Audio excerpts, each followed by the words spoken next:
envio o link para quem não pode estar presente nesse momento, tá? Tudo bem para vocês? Tudo bem. Então, boa noite a todos. Eu sou a professora Leandra Buerpossa, professora do curso de Educação Especial diurno, dos estágios nesse momento, e da Universidade Federal de Santa Maria, e estou na minha casa, estou com o cabelo solto, meu cabelo está branco, com óculos. A pandemia fez com que os nossos cabelos crescessem e ficassem muito brancos, né? Então, eu estou assim. E o fundo está fora de foco. Assim. Tirei o foco porque tive que vir trabalhar numa área da minha casa que não é uma área tão bonita para mostrar para vocês, e em função do trabalho remoto. E hoje, no dia de hoje, a gente, então, recebe dois queridos, novamente dois ex-colegas, ex-estudantes da universidade do curso de graduação em Educação Especial, e que é essa a dinâmica da qual a gente vem organizando esses encontros, que é trazer os nossos colegas professores de educação especial que estão espalhados por aí nas mais diversas instituições, nas mais diversas atividades e nas mais diversas formas de atuação que a educação especial pode nos oferecer.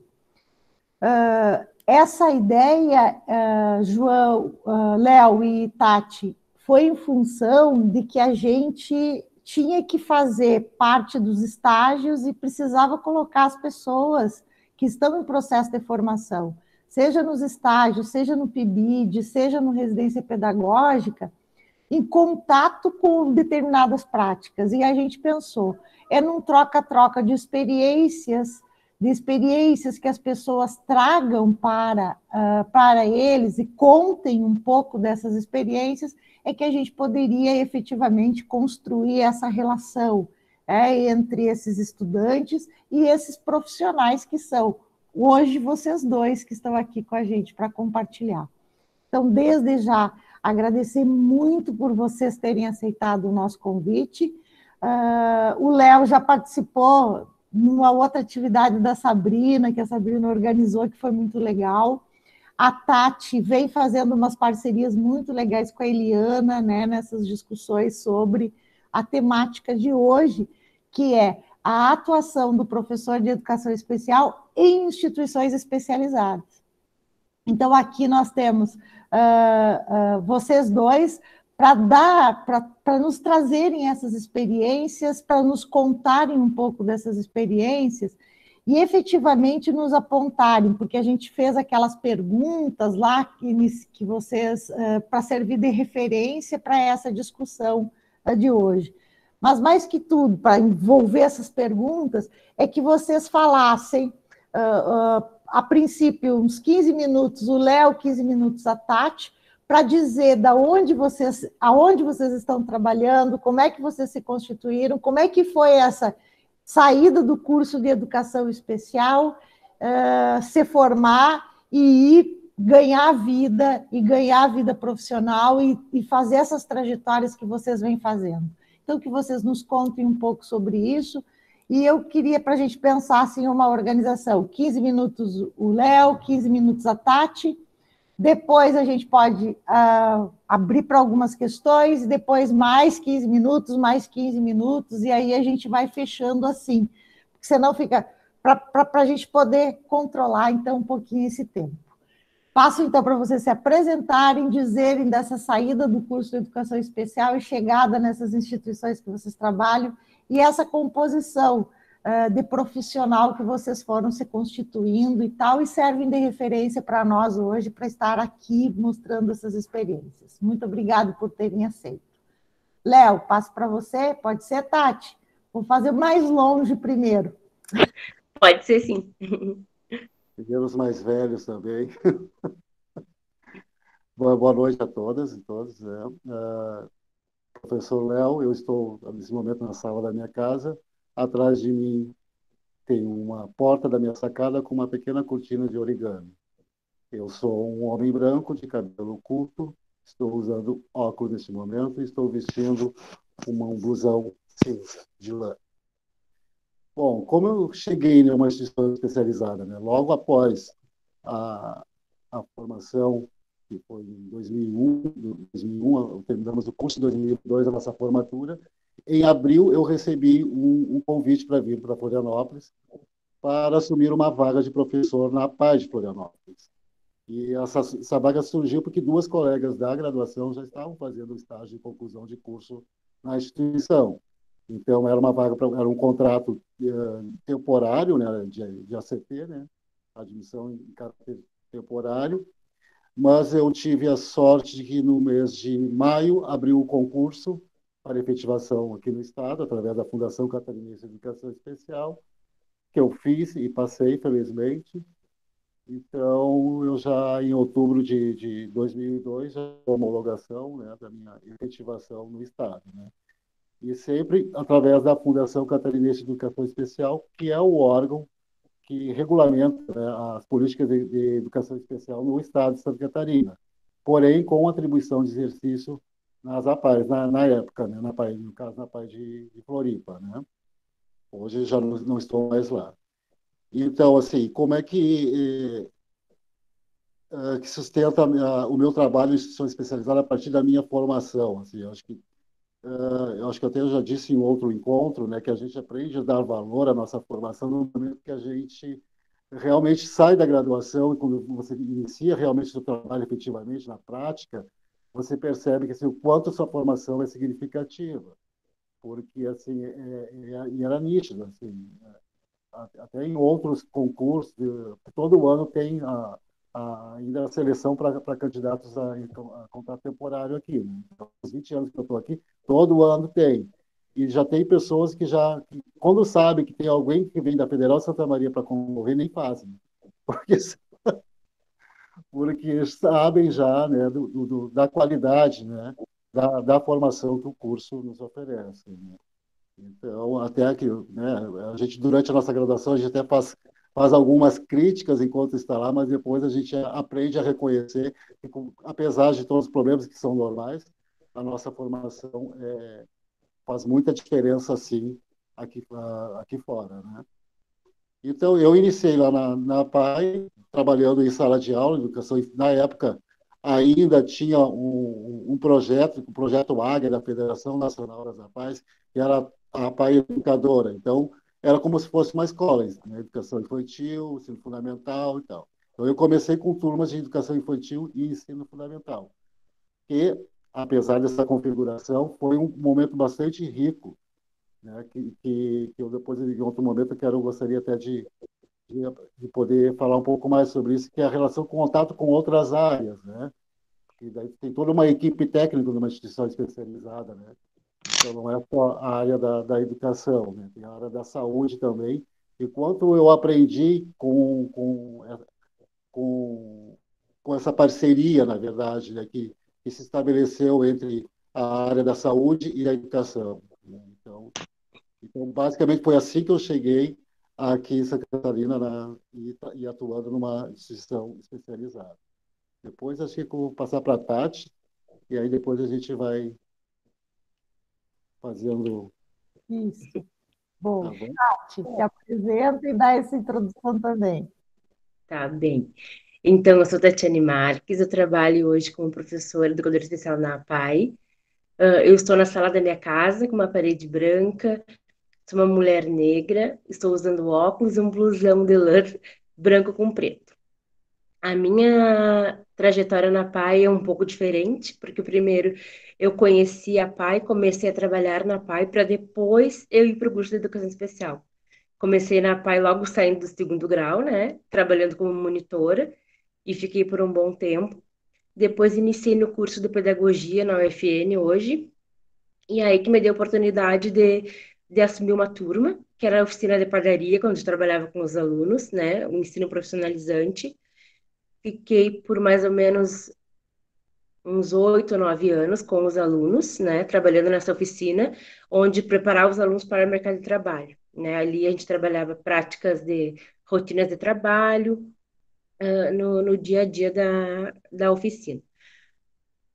A partir daí, né, eu fui me encantando mais ainda pela educação especial e acabei saindo do curso de pedagogia e ingressando no curso de educação especial da Universidade Federal. E aí, assim, então eu iniciava no curso de educação especial e, ao mesmo tempo que eu já estava na prática, né, com os alunos da educação especial, eu também tinha toda a parte teórica da universidade. Então, eu comecei meio que o contrário, digamos assim, né? Comecei com o trabalho antes na educação especial para depois entrar no curso de educação especial. Então, quando eu me formei em 2015, eu já tinha uma caminhada bem extensa assim na PAI, né? E aí, nesse ano, os alunos que a gente trabalhava encaminhando para o mercado de trabalho já foram se ficando escassos, né? Alguns já tínhamos encaminhado vários, e os que estavam naquele momento, os pais não tinham interesse que eles fossem para o trabalho. Então, o que que surgiu? Aí surgiu o convite de eu trabalhar com outras turmas diferentes, que foi quando eu comecei com uma turma de EJA, né, no turno da manhã, e uma turma muito seriada no turno da tarde, no qual eu trabalho ainda hoje com essas turmas. Então, foi mais ou menos assim o meu começo, né, na APAE.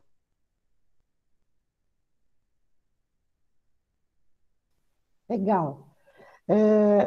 O interessante é que, tanto para um quanto para outro, o processo de pensar as práticas em educação especial tem a ver com essa formação que vocês foram adquirindo aqui na universidade, da mesma forma que eu, Sabrina, Eliana, quase que todos nós aqui que estamos aqui reunidos, né? Léo, tu falavas de duas coisas que eu acho interessante, e a Tati também, que é essa configuração dessas instituições especializadas quando tu começou a atuar, que era a educação infantil, anos iniciais, integradas dentro do contexto das instituições especializadas. A Tati agora com a ideia de EJA, né, e etc. E como é que essa configuração ela foi se dando e como é que vocês veem, de alguma forma, esse processo de escolarização dentro das instituições especializadas? E daí, Léo, eu acho que tu já fala também dessa perspectiva das equipes técnicas, que eu acho que também a Tati também tem essa experiência. Quem sabe, assim, um pouquinho falar dessa configuração das instituições especializadas. O que vocês acham? Pode ser? Sim, claro. É bom que a Tati também tem esse histórico de APAE, né? Então a gente vai poder trocar. A organização, né, da federação, né, na verdade, a ideia de APAE educadora, né, veio de cima, através da federação, né?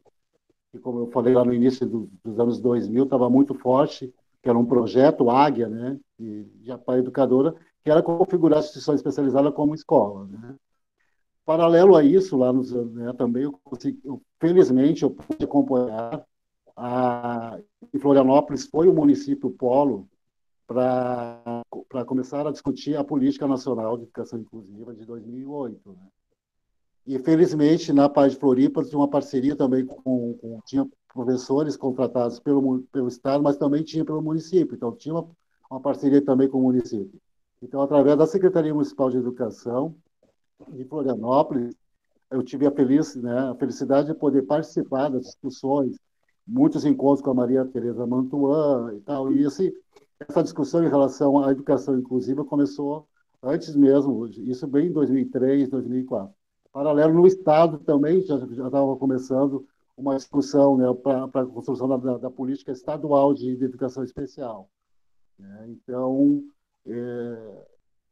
eu peguei uma transição, né, e acabou, felizmente, né, e a gente conseguiu, principalmente na construção da política estadual, que pela primeira vez os profissionais que estavam atuando nas APAES puderam participar dessas discussões que foram organizadas através de fóruns regionais.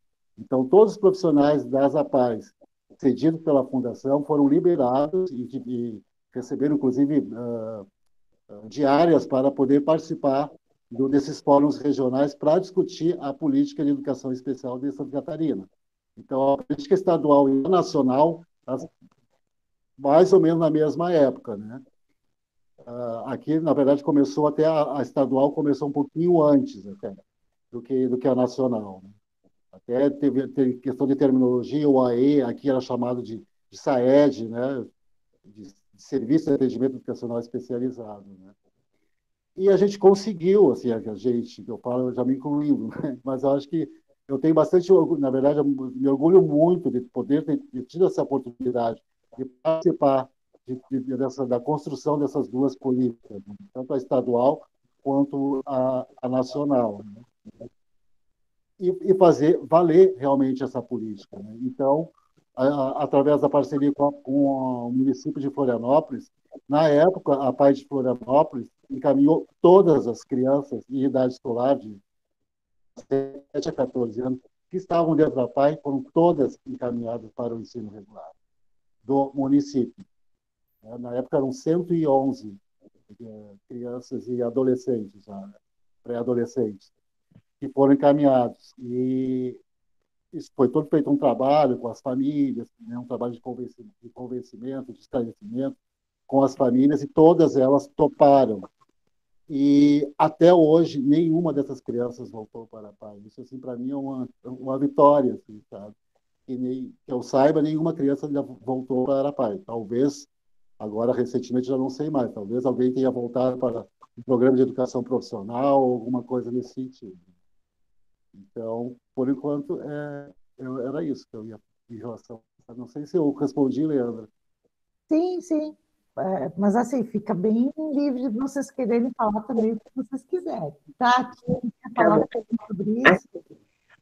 Até o ano de 2015, a PAIC de Santa Maria funcionava apenas como ONG, né? Onde a gente tinha as oficinas profissionalizantes e os grupos de convivência. Em 2015, a PAI passou a se tornou escola especial. E aí, a partir de então, que foram formadas as turmas de EJA, né? E as turmas multisseriadas, que são as que eu trabalho hoje. Mas ainda assim, ainda temos os grupos de convivência, né? Com aqueles alunos de mais idade, né? E os alunos mais novos são, não digo os mais novos, mas os alunos vindos de escolas, porque antes de 2015 os alunos iam na PAI, mas faziam o turno inverso, né? Iam na escola um turno e no outro turno iam na PAI para um atendimento de apoio, né? E a partir de 2015, quando a PAI se torna escola, foi que os pais puderam ter a opção, né? Ou deixa o seu filho na escola do ensino regular ou transfere para a PAI. E muitos daqueles que iam na escola regular, os pais optaram por deixar na PAI apenas, né? Porque eles teriam, como se diz, um ensino mais voltado, né, para de acordo com o que os pais imaginavam, né, e que a gente estava trabalhando, um ensino mais específico para o aluno, para o seu filho em si, né? E aí, a partir de então, a gente começou a dividir os grupos, né? Qual aluno que é alfabetizado ou não, que seria para os grupos de EJA, né, que tem mais de um, e os alunos que ficariam nos grupos de convivência e os alunos que iriam para os grupos das turmas multisseriadas, que é o que nós trabalhamos hoje ainda. Não sei se respondi. Esses alunos que ficam fora da escola e que ficam lá na PAI e que fazem essa opção é acima de 14 anos, né? Acima de 14 anos. Sim, porque isso que é importante, né? Por mais que as instituições especializadas elas adquirem uma determinada característica educativa ou muito próxima do processo educativo escolar, elas só vão estar em funcionamento neste viés escolar a partir dos 14 anos, né? Que é quando a criança não precisa necessariamente, não é mais obrigatório ela ir para a escola, vamos dizer assim. Mas o que eu queria fazer um comentário, Léo, que tu e a Tati pode pensar, é que as instituições especializadas, principalmente de Santa Catarina, Paraná, elas tiveram sempre uma característica muito mais organizativa, ligadas à federação e a esses projetos da própria federação.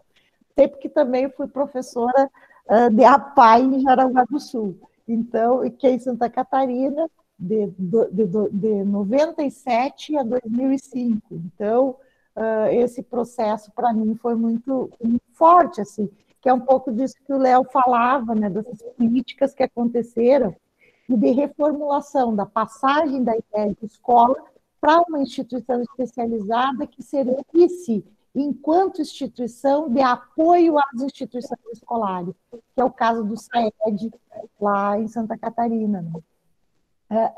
Ou seja, essa parceria em que era possível a gente estabelecer projetos escolares que fossem inclusivos dentro desse contexto, né? E isso eu acho que é muito importante. E daí, para isso, eu puxo, João, porque nós trabalhávamos, e aí a parte pode dizer, porque as instituições especializadas, para mim, ela tem uma função muito importante. Eu queria que vocês falassem um pouco sobre isso, que é aquilo que a gente chama de estimulação essencial, que é essa criança muito pequena, e que daí a gente precisa mais que educação especial, e aí a gente tem a questão da equipe técnica como uma referência muito forte, inclusive para um trabalho com a família, e por outro lado a gente tem depois do período escolar, que é esse processo de espaço de convivência, espaços de aprendizagem ao longo da vida, vamos imaginar isso, alguma coisa assim. Porque mesmo no âmbito profissional, hoje a gente tem os institutos, a gente tem também, dentro da perspectiva do ensino regular, também alguma coisa, né? Como é que vocês veem isso, esse papel das instituições nesse projeto de uma trajetória de vida das pessoas, né? Das pessoas que a gente atende? Não sei como é que pode começar. Então, eu acho que é exatamente isso que eu falei no início, né? Essa parceria das redes, né, de tanto estadual ou municipal, com as instituições especializadas são muito importantes, porque na questão da estimulação essencial que você falou, Leandro, que às vezes, muitas das vezes, são identificadas lá na educação infantil, que a criança apresenta algum atraso no desenvolvimento. Então, ter essa parceria e já estabelecer um protocolo de encaminhamento, né, para que essa criança tenha a oportunidade de ser avaliada e ingressar num programa de estimulação essencial, porque a gente sabe que quanto mais, melhor. Né? Então, essa parceria de rede com a instituição especializada, para mim, é fundamental, né, nesse sentido. E essa configuração de escola, né, dando sequência àquilo que eu estava falando, e, felizmente, né, mas assim, a gente ainda continua, porque a gente sabe que tem um movimento da própria federação que ainda retornar como escola especial. Né? E em Santa Catarina isso está muito dividido. Não são todos os profissionais técnicos que trabalham em APAES que comungam dessa ideia. Muito pelo contrário. Acho que é muito mais uma questão de gestão e questão de recursos financeiros que uma escola pode vir dentro de uma instituição, de uma ONG, pode gerar, do que propriamente uma proposta pedagógica. Né? Pelo menos o programa que foi apresentado, para mim, não é, né, uma proposta de escola especial. Né? Então, e felizmente, a gente conseguiu, através de audiências públicas aqui na Assembleia Legislativa, a gente conseguiu barrar esse projeto, que já tinha sido aprovado, inclusive, no Conselho Estadual de Educação, que todas as APAES se tornassem escolas especiais, né?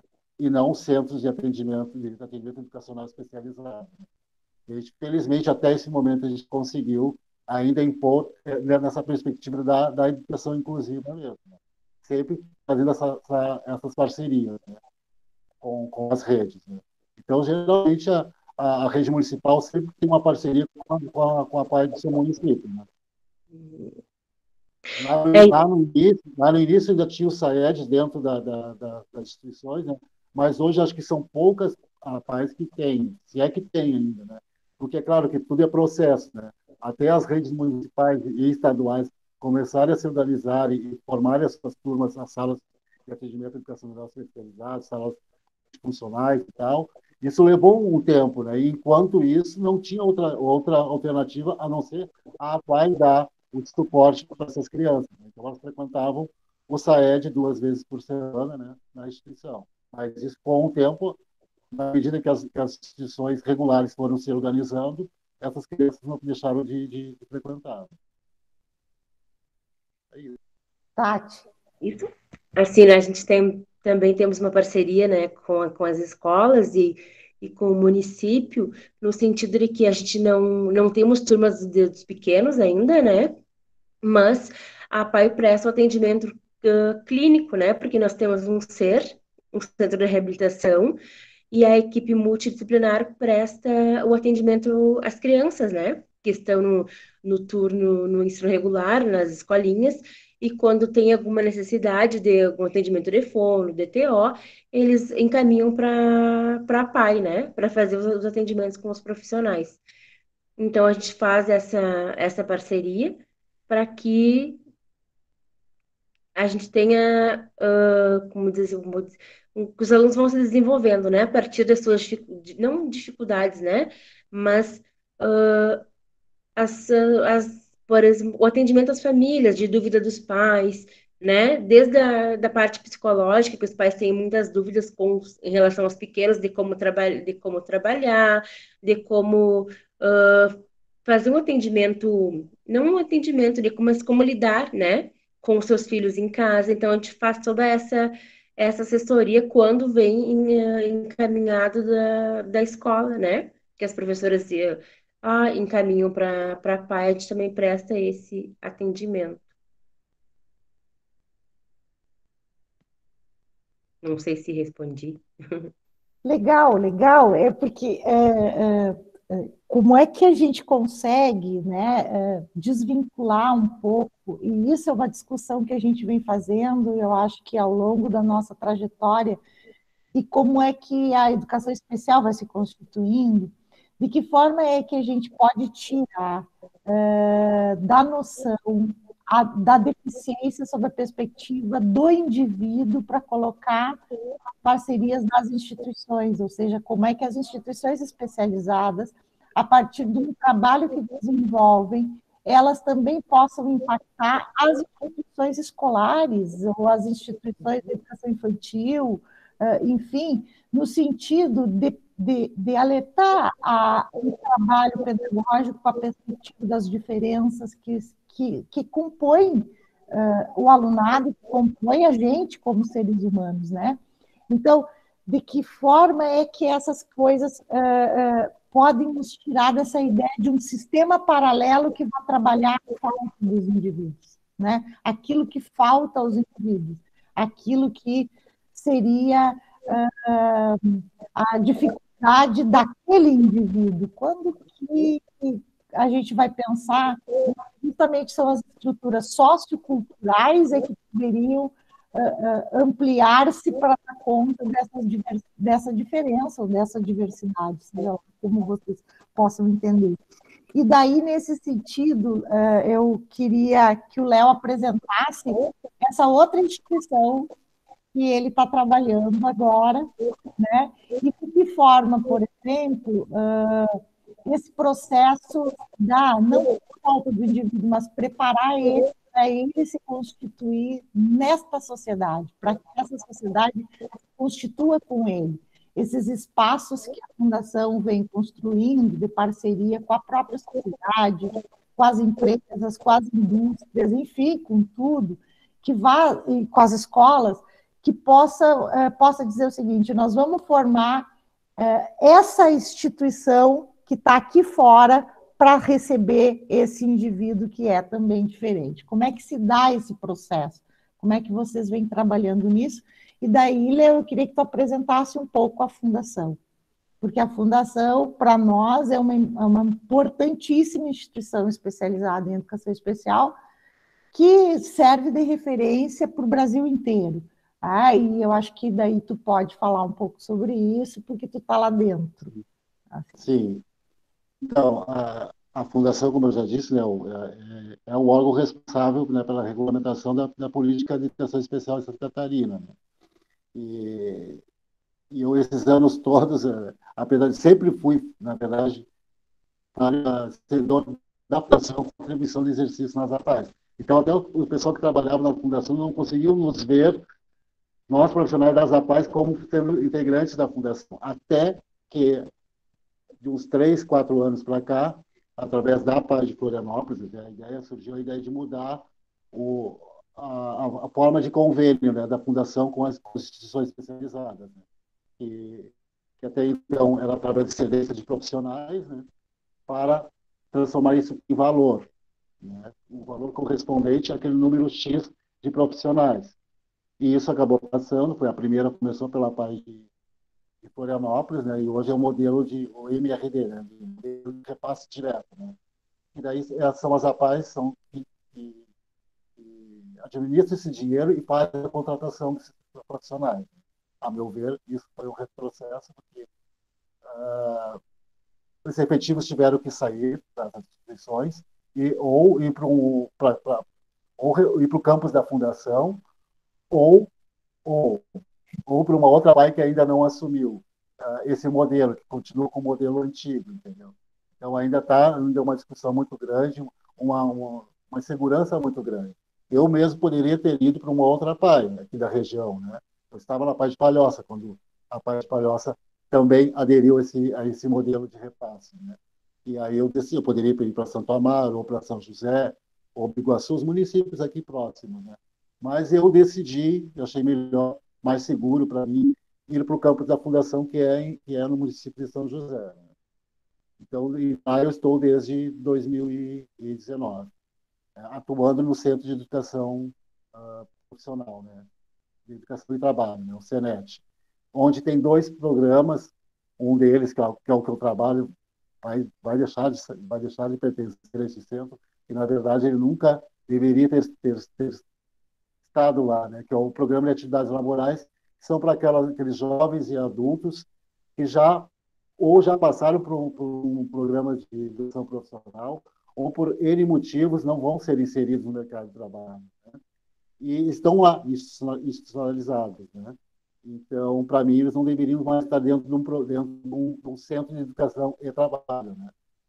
E agora, finalmente, vão sair de lá. E o programa de educação profissional, onde a gente pode ver, que me chama muito a atenção, é justamente as características da rapaziada que está chegando agora no programa, lá na iniciação para o trabalho, né?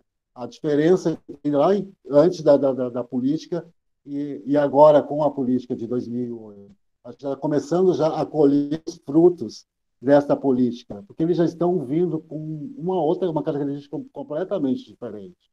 Então, está vindo uma rapaziada com intelectual moderada que domina um celular e um computador muito melhor que eu, entendeu? Você sabe?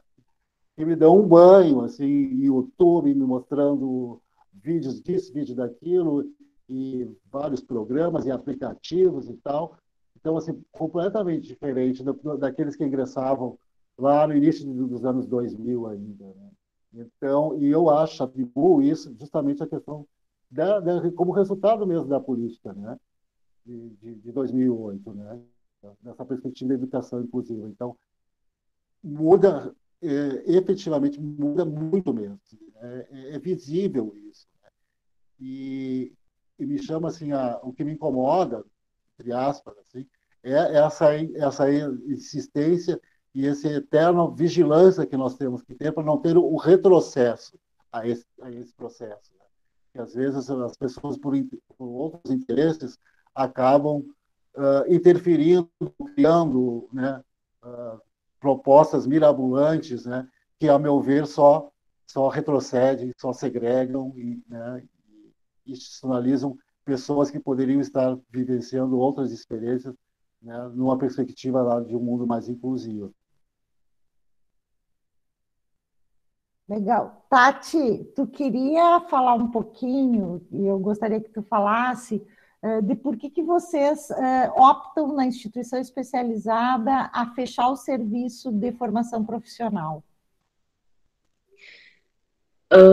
Assim, a gente resolveu por extinguir, né, a oficina, devido àqueles alunos que não foram encaminhados para o mercado de trabalho porque a família não quis, né, não queria no momento, e aqueles alunos já estavam há muito tempo na oficina, ali naquela oficina de padaria, né, que preparava para o trabalho, e se tornou cansativo para eles, né?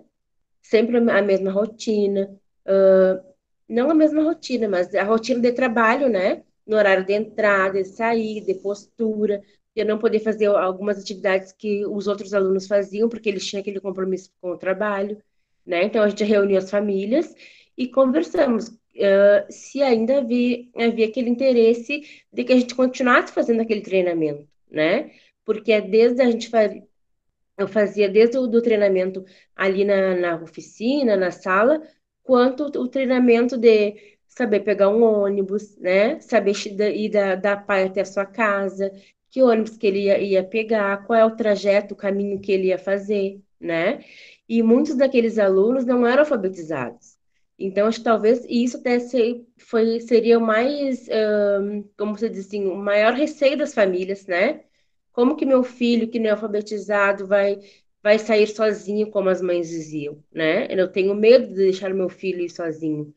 Então, eles continuaram, né, participando das atividades da PAI, mas a oficina foi extinguida mais ou menos por essas questões, assim, né? Porque uh, eles precisavam daquele treinamento, mas também precisavam daquela aprovação da família para que a gente fizesse um encaminhamento, né? E como as famílias não tinham o interesse, né? Porque é bem no sentido de assim, como eu escutei de algumas mães. Ah, e se acontece alguma coisa com meu filho, com a minha filha, ela é a única pessoa que eu tenho, o que que eu vou fazer? Né? Esse medo que as famílias têm de deixar que os filhos dê um passo à frente, né? Como você diz, uh, pelo medo, né? Enfim, de que aconteça alguma coisa na rua, mesmo que eles possam, vendo todo o treinamento que era feito, que os pais acompanhavam também, eles tinham esse medo. Então, como ficaram ali poucos alunos, a gente acabou extinguindo aquela oficina que fazia essa preparação para o trabalho. Mas depois disso, vieram assim alguns alunos até que já estavam no mercado de trabalho tiveram assim voltaram para fazer uma reciclagem, né? Que não a pedido das empresas, porque assim, quando a gente encaminhava para alguma empresa, em algumas a gente fazia uma mini palestra, né? Falando um pouquinho da educação especial, como que funcionava o nosso trabalho lá na instituição, né? Porque seria, como eles dizem, como eu vi muitas vezes, é uma pessoa diferente, né?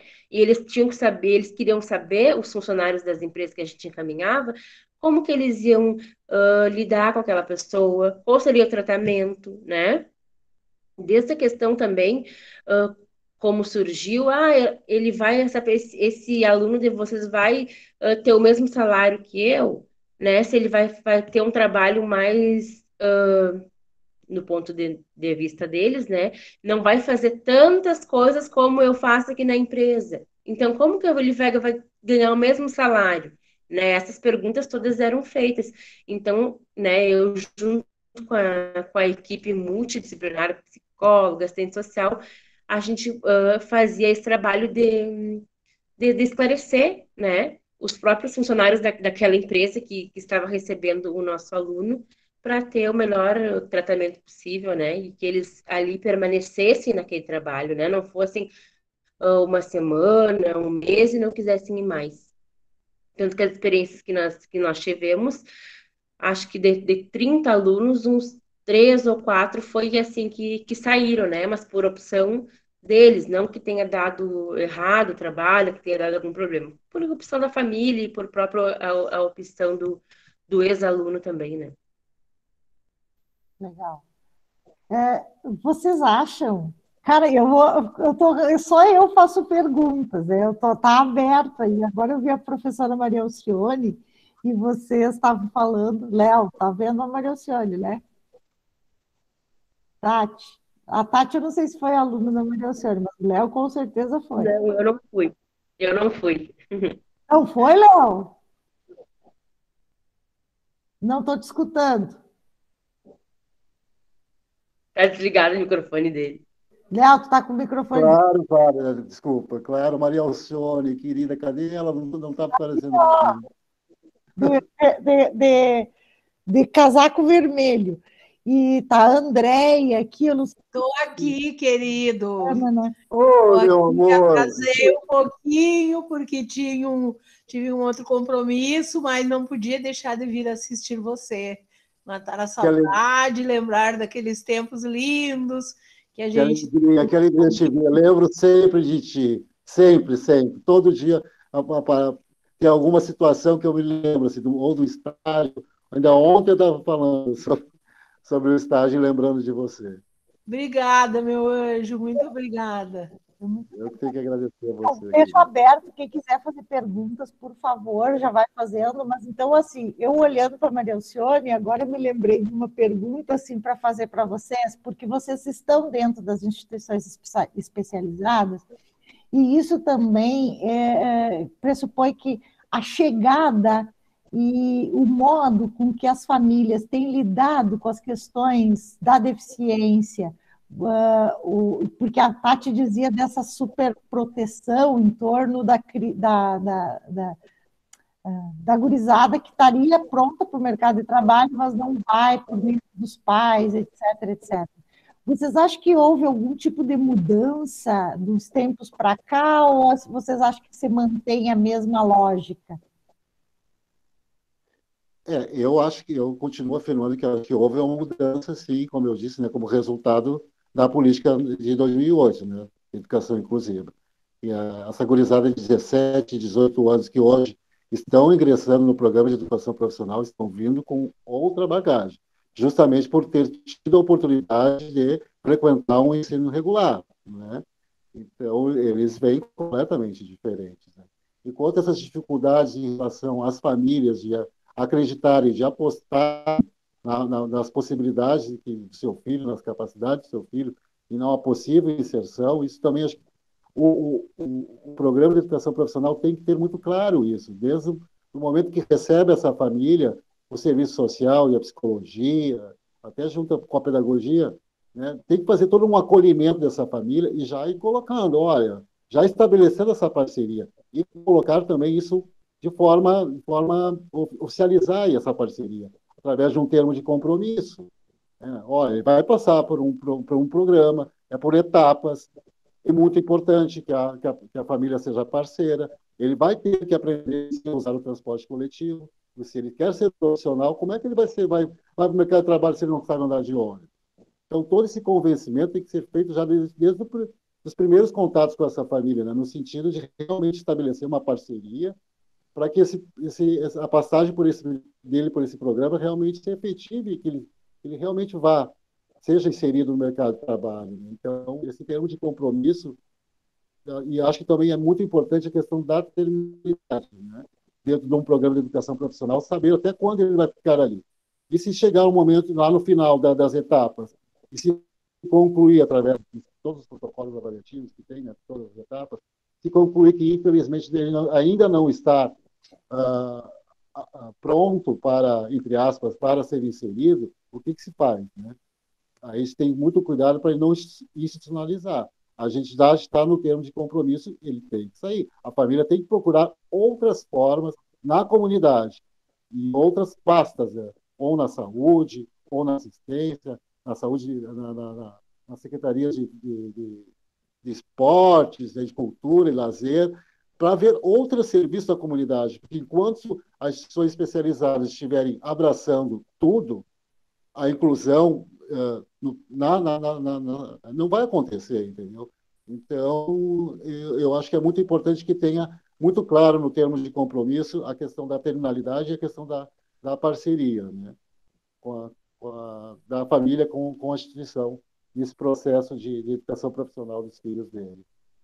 Exato, porque assim, até às vezes as famílias, né, ficam naquela empolgação de que agora meu filho vai trabalhar, então eu aceito, né, que seja feito esse processo, esse trabalho com ele, quando chega lá na fase final, tá, e agora ele tá pronto para ser encaminhado. Ah, não, mas agora eu não quero mais, né, então aí você já fez todo um trabalho de preparação, e lá no final a família desistiu, isso aconteceu muito conosco, né. É muito Então, comum, infelizmente. E até mesmo lá no Senet, mesmo tendo esse termo de compromisso, ainda acontece com a gente lá também, Tati. Mas tem a questão da terminalidade. Tudo bem, pai e mãe. A senhora não quer que ele seja encaminhado, ele está pronto, no caso, né? Ele está pronto, mas a senhora não quer, a senhora desculpa, então a senhora vai ter que... Ele já concluiu o programa aqui, ele vai ser desligado. Ah, mas o que eu vou fazer? E a senhora vai ter que procurar outras alternativas, ele tem condições para trabalhar, mas a senhora não quer, o nosso papel nós fizemos, entendeu? E a senhora assinou um compromisso, a senhora sabia que ia chegar um momento que ia terminar. A gente nunca garantiu que ele iria, né? Nós íamos trabalhar para quê? Mas né, quando tem condição e a família não quer, e ele já concluiu todas as etapas do programa, ele é desligado. sim, né, até para vir outras pessoas, né, para participar do programa. Sim, sim. Sabe, Léo, que quando, Itati, eu acho que é assim, tem algumas experiências que a gente vem vivendo. No Brasil isso não era tão comum, porque nós tínhamos uma população muito jovem.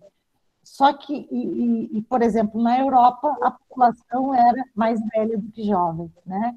Então, assim, a gente viveu um tempo, eu vivi algumas experiências e tal, que é o que a gente chama de instituições especializadas casas-lares na Europa, porque muitas crianças com deficiência, muitas pessoas adultas com deficiência perdem os pais e perdem as mães e acabam não tendo mais com quem estar essas pessoas, né? Então, eles trabalharam lá sob a perspectiva da criação de instituições que se transformavam em casas-lares, mas que também serviam de apoio e de serviço para a comunidade. Assim, serviço de lavanderia, serviço... Então, a pessoa eles vivem de 2 em 2 num pequeno apartamento, cada um do seu quarto, eles cuidam, limpam do seu próprio apartamento, saem para trabalhar todos os dias na lavanderia ou na sapataria, ou onde for, que é naquela vila mesmo, e depois voltam para casa e tal. E de vez em quando, de 15 em 15 dias, vêm os irmãos, pegam, levam, e daí eles vão visitar a família que estou, né? De alguma forma, eu estou vivendo... quando eu trabalhava lá na Pai de Jaguar, a gente estava vivendo esse processo com alguns dos nossos alunos com essas características de perder os pais. E daí, irmãos estão trabalhando, estão fazendo a própria vida, também não podem ser responsabilizados, né? Que a gente começou a pensar sobre a perspectiva do antigo trabalho protegido, João e Tati, que era esse do trabalho que trabalhar sob a perspectiva de que a instituição, para determinados alunos, poderia prestar algum tipo de serviço para a sociedade, para a comunidade, para uma empresa, e etc., mas que fizesse esse serviço dentro da própria instituição, em função das características dos alunos, e para que eles pudessem estabelecer uma relação de produtividade, de inclusão no trabalho, não necessariamente no mercado do trabalho, né? Como é que vocês veem isso? Como é que vocês pensam isso? Porque eu acho que vocês que trabalham em instituição especializada devem estar sentindo essas questões chegarem às portas. Por quê?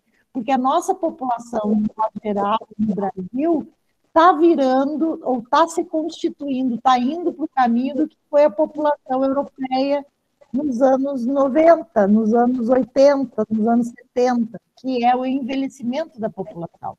Como é que vocês têm visto isso? Vocês têm pensado, enquanto instituição especializada, alguma coisa nesse sentido?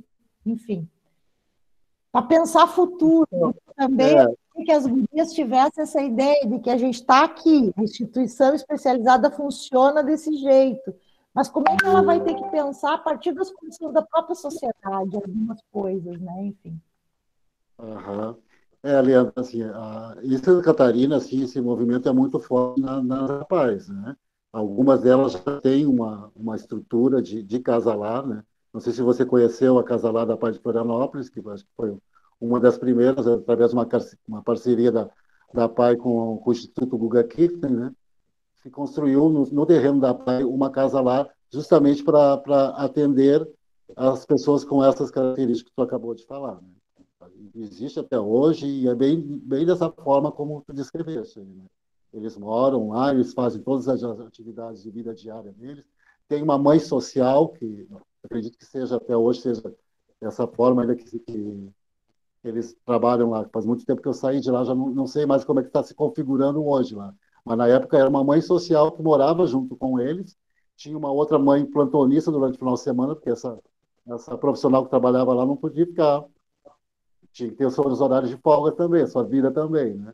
Mas durante a semana ela morava com eles lá e no final de semana vinha a plantonista para que ela pudesse viver a vida dela, né? E era bem nesse esquema mesmo, né? Eles envolvidos na atividade da casa, né? Em todas as atividades laborais dentro de uma moradia, né? Mas, assim, do trabalho protegido, eu hoje eu desconheço que tenha alguma iniciativa. Na fundação não tem, até porque assim a fundação ela acabou saindo pela tangente da sua própria objetivo, né? Porque o objetivo dela justamente como órgão responsável pela política de educação especial, ela mais a pesquisa e a extensão, e muito menos o ensino. E acabou que absorveu muito o ensino. Por isso, hoje tem lá o programa de educação profissional lá dentro e tal, mas a ideia inicial não era essa, era que eles frequentassem os programas de educação profissional na comunidade, né? Através de parcerias com institutos federais, Senai, Senac, Sistema S. Mas acabou que constituiu-se o centro que tem até hoje lá de educação e trabalho, né? Então, de trabalho protegido, tinha mesmo realmente, até na Transapaz tinha uma época as oficinas protegidas, né? Que era bem para essa população que não tinha condições de ser encaminhada por N motivo para o mercado de trabalho, mas tinham uma capacidade laborativa para exercer-se no mundo do trabalho, que é uma coisa mais ampla, né? Que de alguma forma, em algumas instituições, em instituições especializadas, virou essa ideia de prestação de serviço, né? Por exemplo, a PAI de Jaraguá prestava serviço terceirizado para a VEG. É um grupo de alunos que não tinham as condições laborais de estar no mercado, mas tinham as condições laborais de trabalho, né? E daí, então, se criava esse aspecto. Eu não sei como é que vocês veem isso, como é que Tatiana vê isso, etc. Eu não vivi isso. Aqui em Santa Catarina realmente tinha, na própria fundação tinha, até na imprensa oficial do Estado, tinha e eram assim, era bem protegido mesmo. Acho que hoje o que chamam de emprego apoiado, né? É isso aí. Claro. Aqui em Santa Maria a gente não tem, né, as casas lares, e essas atividades laborais, assim, em alguns momentos a gente trabalha com os alunos na sala de aula mesmo, né, separando um momento, uma vez na semana, para desenvolver essas atividades para que eles façam em casa, né? Aí a gente sempre procura conversar com as famílias, orientar, para que também permitam que aquele trabalho que a gente está desenvolvendo ali na sala de aula, o aluno também possa fazer em casa, né? Como, por exemplo, a gente vai trabalhar hoje, vocês vão lavar uma louça, né? Aí lá na escola eles fazem, cada um à sua maneira, né? E quando chega em casa os pais não permitem.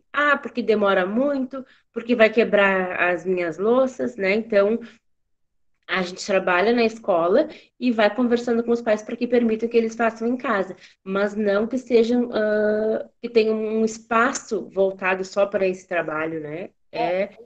Que é a diferença, né, do trabalho laboral, ele é bem remuneratório, O aluno, mesmo estando trabalhando dentro dessas instituições, ele é remunerado, ele tem salário, né? Sim. Que é a grande diferença. Bem, pessoal, eu não sei, vocês querem fazer perguntas, porque senão eu vou pedir para eles olharem para as perguntas que foram encaminhadas. Ana, por favor. Oi, Lê, se ninguém tem, eu Vai queria lá. perguntar. Bom, primeiro, desculpa a cara de louca, mas estou aqui trabalhando e ouvindo, e eu gostei muito de ouvir as colocações de vocês, assim, fiquei pensando naquela fala introdutória do Léo sobre o quanto a formação, de alguma forma, é um diferencial, porque eu particularmente acredito nisso, assim, Léo. Não porque é a UFSM, não porque é o que a gente faz, mas assim, desde a época em que eu era aluna, que a gente vai participar de eventos e apresentar trabalho em outros espaços, que a gente consegue visualizar que ter uma formação de 4 anos que pensa o sujeito e não uma formação de 2 anos, 1 ano e meio, 360 horas que pensa a classificação, faz muita diferença, faz toda a diferença. Então, eu sou uma professora formada por esse curso, muito orgulhosa de ter sido formada nesse curso e sou também orgulhosa de ser professora desse curso nesse momento, né? Então, queria te dizer que assim, foi bom ouvir esse teu destaque, assim. Mas eu fiquei pensando, porque assim, a gente viveu aqui na UFSM um momento em função das políticas, né, de inclusão, a gente viveu aqui um momento que foi se voltar muito para as escolas, para atender, né, a política, enfim, acreditando muito na possibilidade de enriquecimento das trocas desses sujeitos em estando nas escolas comuns. E nesse processo, eu acho que talvez, vou falar por mim, né? Não vou falar nem pelos meus colegas, nem pelo curso em si, mas vou falar por mim. Acho que houve um afastamento das instituições especializadas, né? Eu trabalhei muitos anos na Colibri, aqui em Santa Maria, que não é uma escola, que é uma instituição muito pequena e que trabalha via assistência social, políticas e projetos de assistência. Mas tem uma aproximação com esse trabalho que para mim foi importante assim na minha formação. Então fiz esse afastamento e depois, quando comecei a trabalhar com a disciplina de déficit cognitivo no 6º semestre do curso, comecei a retomar o contato, especialmente com a PAI, porque estava sentindo, o que aconteceu comigo, assim, eu fui trabalhar com essa turma do 6º semestre e resolvi levar elas, porque é uma disciplina específica de deficiência intelectual, né, e resolvi levar elas lá na Colibri, que tem, o público da Colibri são jovens e adultos, muito mais adultos, com deficiência intelectual. E quando a gente chegou lá, eu percebi o olhar de espanto, de medo, de dificuldade de aproximação com aquelas pessoas que estavam ali na instituição. E aí eu fiquei pensando que as nossas alunas, elas tinham muito contato com escola, com crianças, né? Mas pouco contato com esse outro público, que é um público que é, né, um grupo de sujeitos que é também alvo, né, foco da nossa formação. E aí eu comecei a fazer um investimento contrário, que foi voltar para esses espaços. Então, nessa disciplina, eu tenho feito, até antes da pandemia, porque agora a coisa está meio, né? Mas eu tenho sempre feito, e a Tati sabe, porque daí a Tati virou uma parceira, eu tenho feito um retorno a essas instituições, eu levo as alunas, os alunos, eles fazem, né, um tempo de observação, a gente conversa muito com os professores, entende o funcionamento desses espaços, conhece os alunos, enfim, e por vezes alguns voltam para fazer estágio. E o que eu vejo nesse processo, assim, né, já para ir finalizando e para fazer a pergunta, o que eu noto nesse processo? Que é preciso também desconstruir uma representação que foi construída sobre esses espaços como espaços de abandono, como espaços assistencialistas, porque esses próprios espaços, eles se revisitaram muito, especialmente a PAI, eu acho que eu posso falar aqui, tem se revisitado muito em função das políticas de educação inclusiva. E se tem uma coisa que eu consegui perceber, é que existe uma vontade imensa de não ser mais esse espaço de permanência para a vida inteira dos alunos que estão ali, né? São espaços, e quando eu me dei conta disso, eu fiquei muito surpresa, eu digo, e assim, muito feliz, né? Inclusive, a Sabrina tem estabelecido muita parceria, né, com a federação, enfim, e a gente sempre que escuta. Outro dia fiz uma fala para a PAI em Floripa, os gurias me chamaram, e também o retorno que eu tive foi nesse sentido, assim, do quanto eles se sentiram provocados e aceitaram esse convite, que eu acho que vem também da política, de perceber esse sujeito que está ali para além do olhar da limitação, da incapacidade. Então, tem um investimento no sujeito e uma aposta, né, nesse desenvolvimento, nessas potencialidades, enfim. Então, o que eu queria ouvir é se vocês conseguem perceber que esse deslocamento que a própria instituição faz na forma como se percebe e organiza as suas práticas, se isso também já é percebido pelas pessoas, né, pela comunidade, pelo entorno, enfim, pelas pessoas que se relacionam com a instituição. Ainda que eu saiba, ouvindo a fala da Tati, que com relação às famílias isso ainda é um processo mais lento e mais demorado, né? Muitas famílias resistem ainda a essa...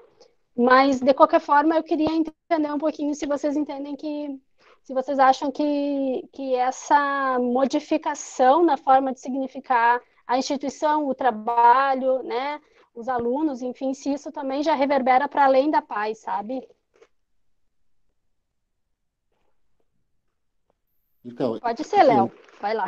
eu consigo ver muito claro assim, essa transformação, essa modificação das instituições especializadas para o atendimento geral das pessoas que ali Ele não brinca, ele não fica brincando comigo ou me chamando. Opa, tudo bem? Então, estão me ouvindo, gente? Estamos Sim, sim, Léo, Léo. sim. Ah, tá. É porque eu não sei se de repente. Então, para mim é muito claro assim, essa mudança, né? De vislumbrar outras possibilidades, né? E não ficar preso naquela ideia de manter toda a clientela com deficiência dentro dos muros da instituição, né? Então, hoje conseguem ver, vislumbrar outras possibilidades de parceria com outras pastas que não seja educação, de cobrar do município ou do próprio Estado mais investimento em saúde, sabe? A participação que eu acho que é uma experiência bastante... Foi trabalhando em APAI, que eu pude vivenciar, participar dos conselhos de defesa de direitos, que para mim foi uma grande escola, assim, né? Poder estar representando as APAI no Conselho Estadual de Defesa da Pessoa com Deficiência e ver como é que isso se dá através vai se mudando mesmo, assim, que antes estava muito limitado, quando você vê, você já está em Brasília com um projeto embaixo do braço para construir o ginásio com uma piscina, com uma coisa para poder dar um atendimento. E aí vai nas embaixadas, vai correr atrás, né, de formas de financiamento para poder estar atendendo essas pessoas, né? E não ficar preso naquela ideia de que eles precisam da proteção.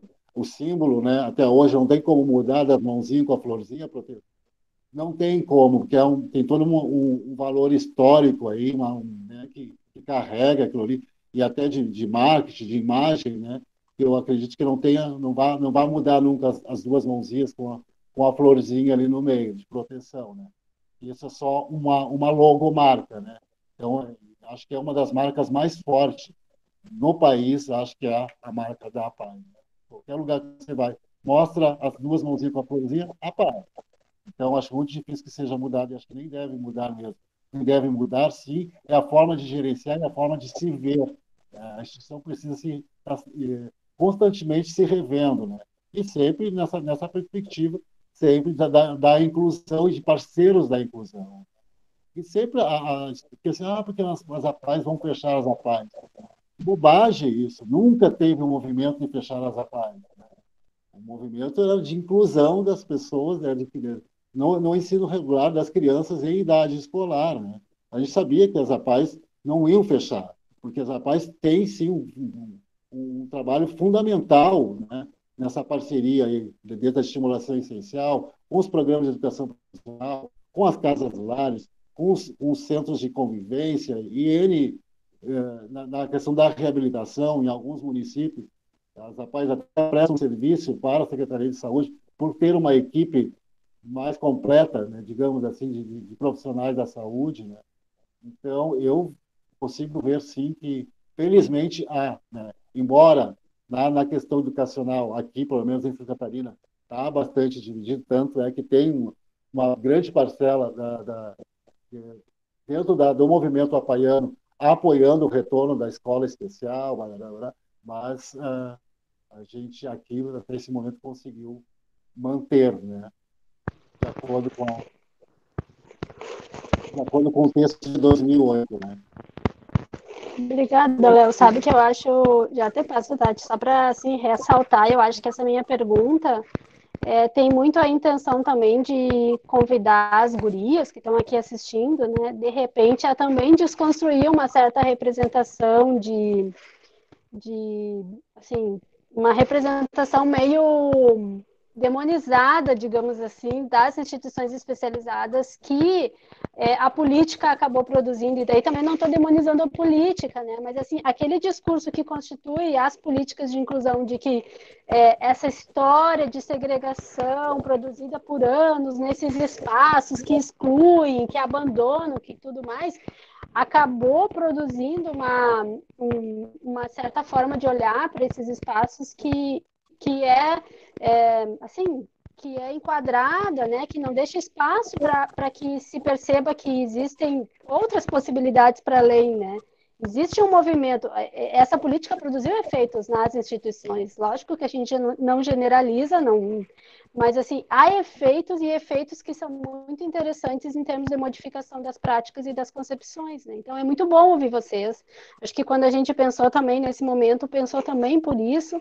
O curso passa por esse momento de reconstrução do currículo, tentando também pensar esses espaços como espaços de atuação. A gente tem muitos alunos egressos atuando em instituições, então acho que tem um movimento bacana da gente pensar junto e rever e voltar e avançar um pouco, né? Não é um movimento permanente, assim, mas é muito importante na minha avaliação, então obrigada. Não sei, Tati, se tu quer falar alguma coisa? E assim, até concordando, né, com o que o Léo colocou, essa desconstrução da sociedade, né, que estão vindo mais agora, não tanto com a pandemia, mas um pouco antes de virem mais conhecer o trabalho da PAI, né?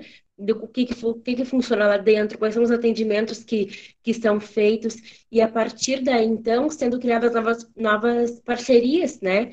Até mesmo para a melhoria dos atendimentos, né? Como tu disse antes, de construir um ginásio, de construir uma quadra de esportes, né?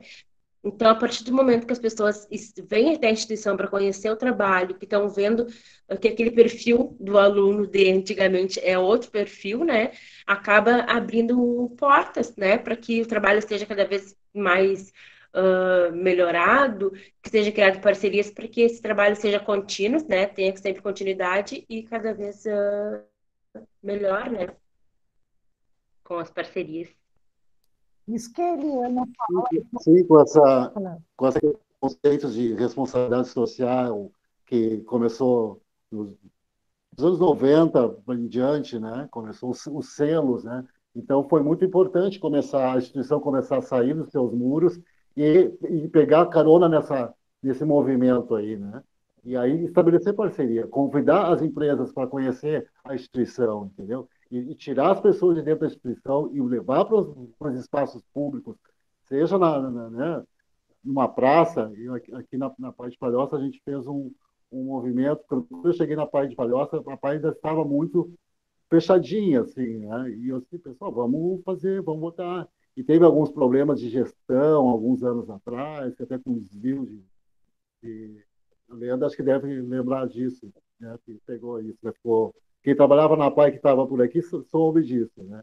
Então estava bem difícil, assim. Daí eu cheguei ali logo, né, e cheguei me ofereceram a direção técnica e eu resolvi abraçar. Né? Eu vou pegar e vou tentar, pelo menos, ajudar a fazer com que essa instituição saia desse estigma, né, da questão ali da questão de ficar fechada, né, dentro do casulo e de encarar a sociedade. Sabe? Pronto, aconteceu um problema numa gestão inteira, sim, aconteceu, ninguém está negando isso, mas vamos pensar daqui para frente, deixa que a justiça lá se resolva esse processo, né?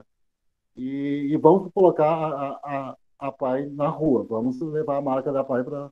E vamos começar a estabelecer parceria, né?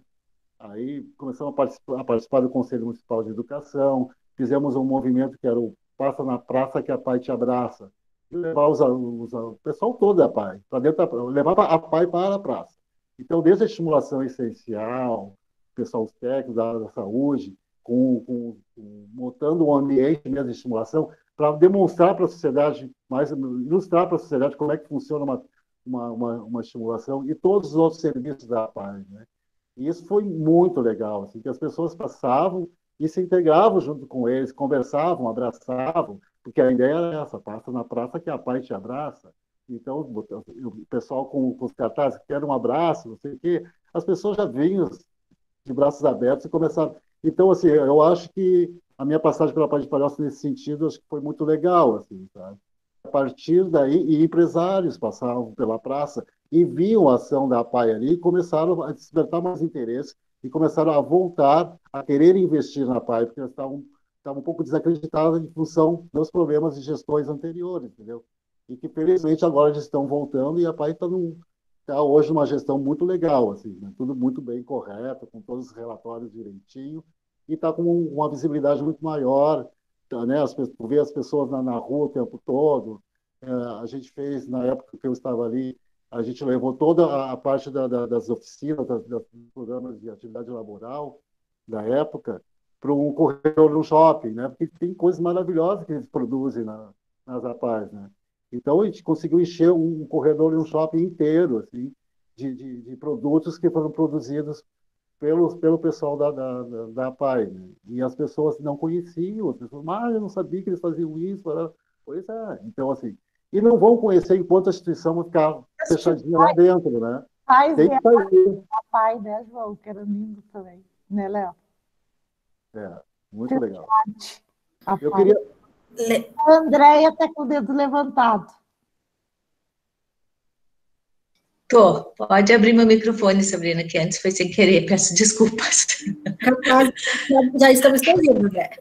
Tá bem. Léo e Tati, vocês sabem que essa política que está em stand-by, não é? Tá, o decreto, muito foi atribuído, não é, a todo esse movimento das federações das APAES, né, em âmbito nacional, né, de todo esse retrocesso, um movimento muito forte, que eles querem, né, voltar a ter um destaque na atuação da nossa área, não é, da área da educação especial.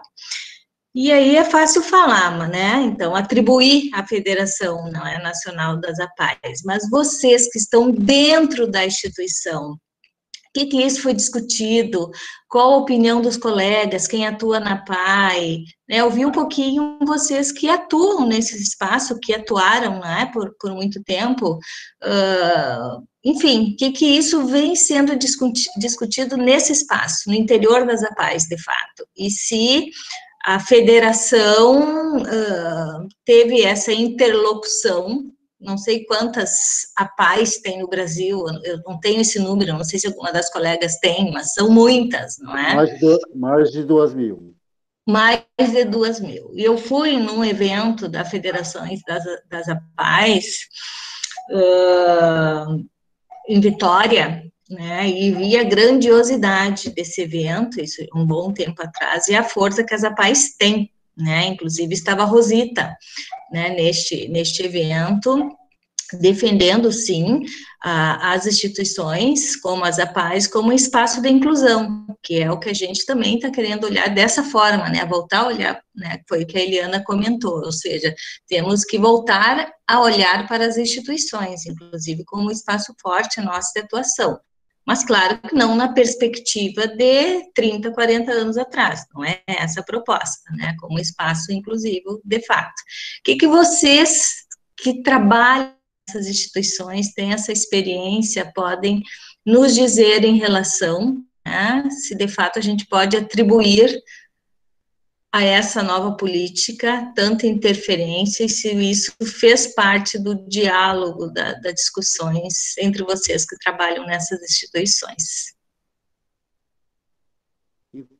Então, Andréia, aqui em Santa Catarina, em função de ter a Fundação Catarinense de Educação Especial que rege, né, a gente conseguiu barrar, digamos assim, essa proposta da federação, justamente por conta dos convênios, né?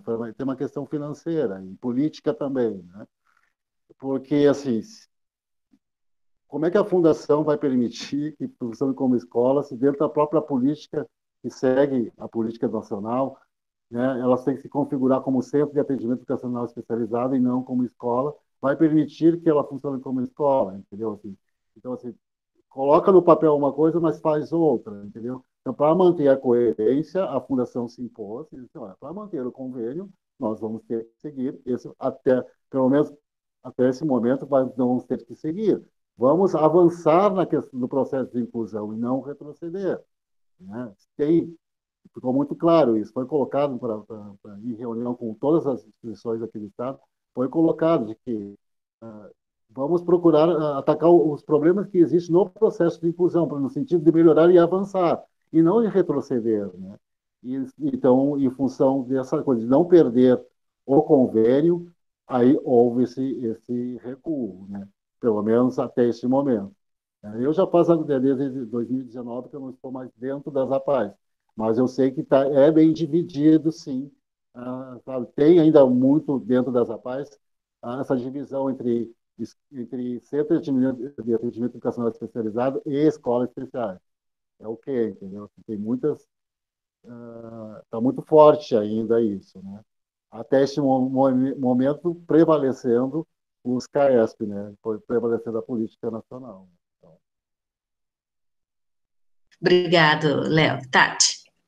Nós aqui em Santa Maria, né, a gente prioriza nesse momento o atendimento, que a PAI, né, hoje uma escola, o que para nós melhorou bastante em relação a convênios, né, para que o atendimento em si fosse mantido, né, porque na situação que a gente estava no momento anterior, 2015, como a PAI somente ONG, né, não estávamos... a direção não estava conseguindo manter. Então, o que foi pensado?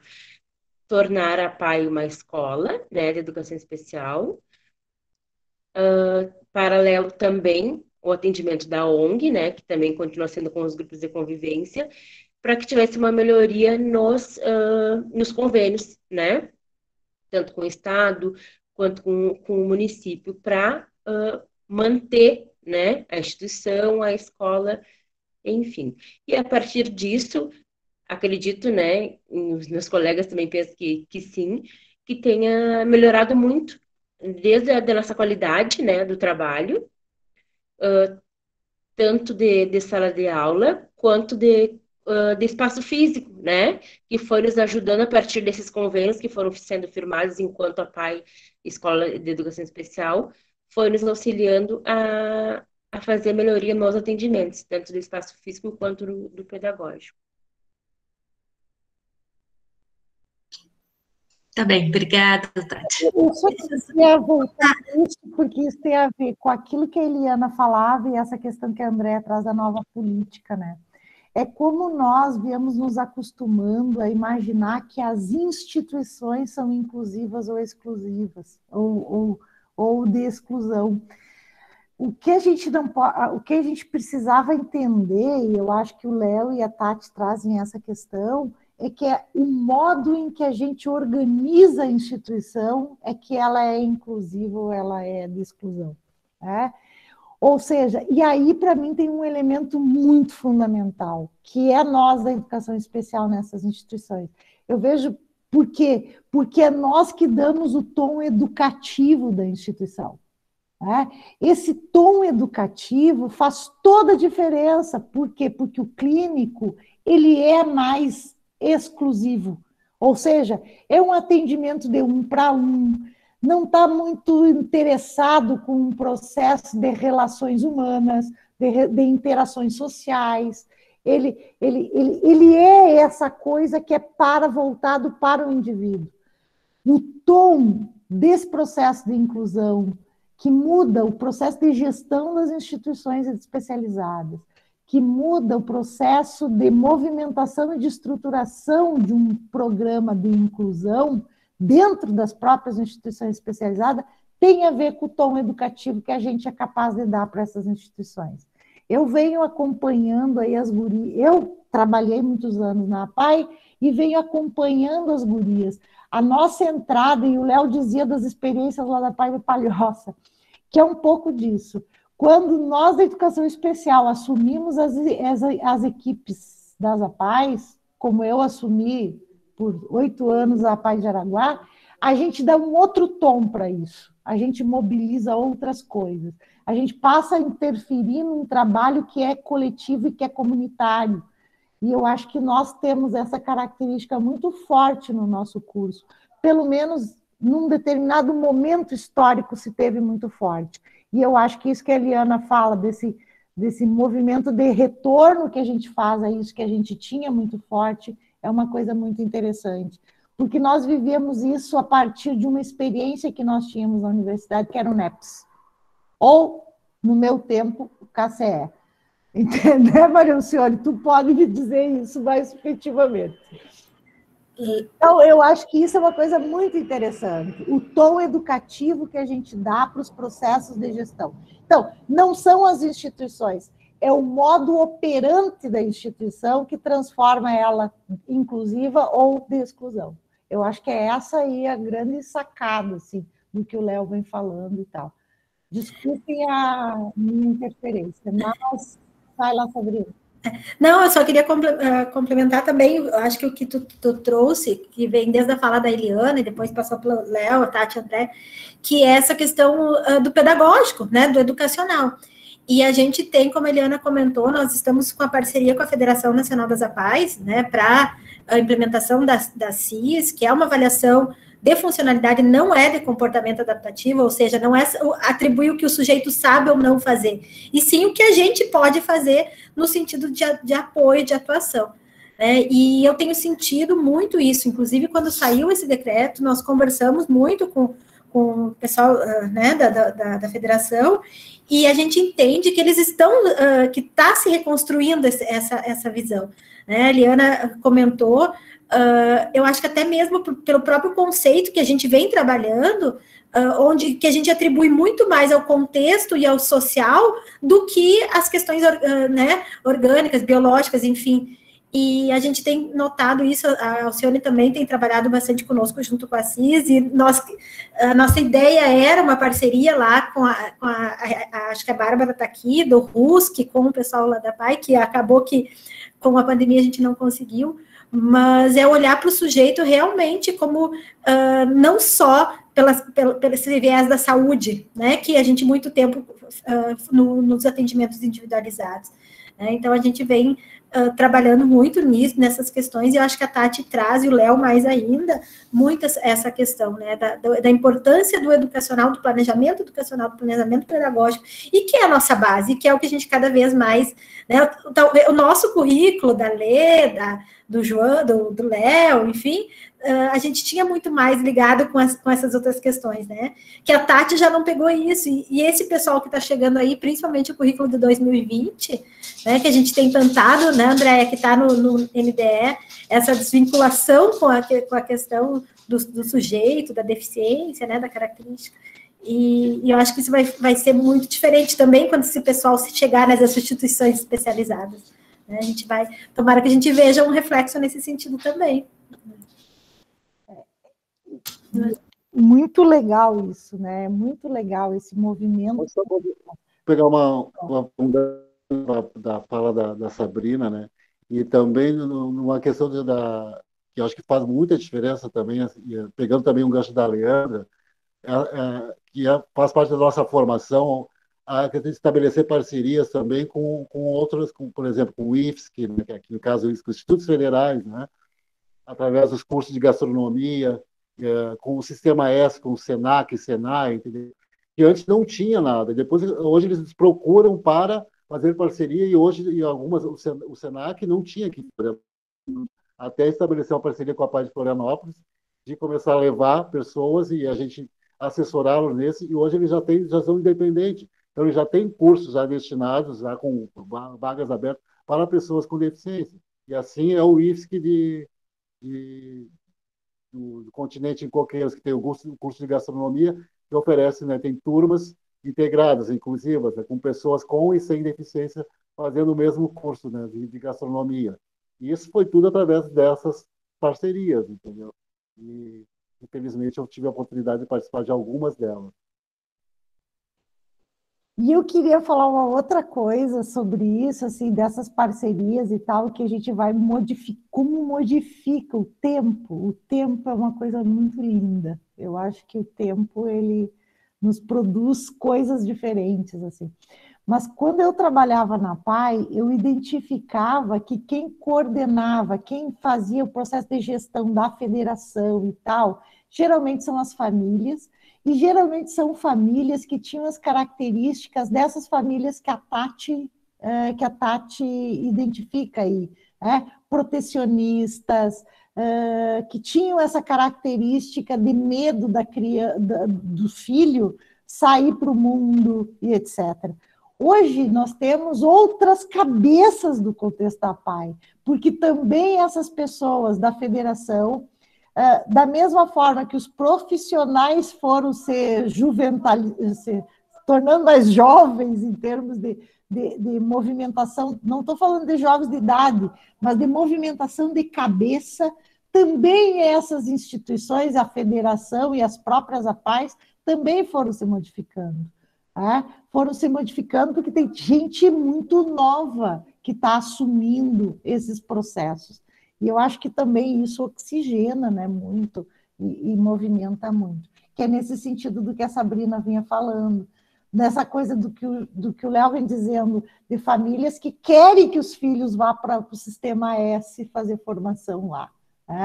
E pede assessoria para a gente nas instituições especializadas para que isso aconteça.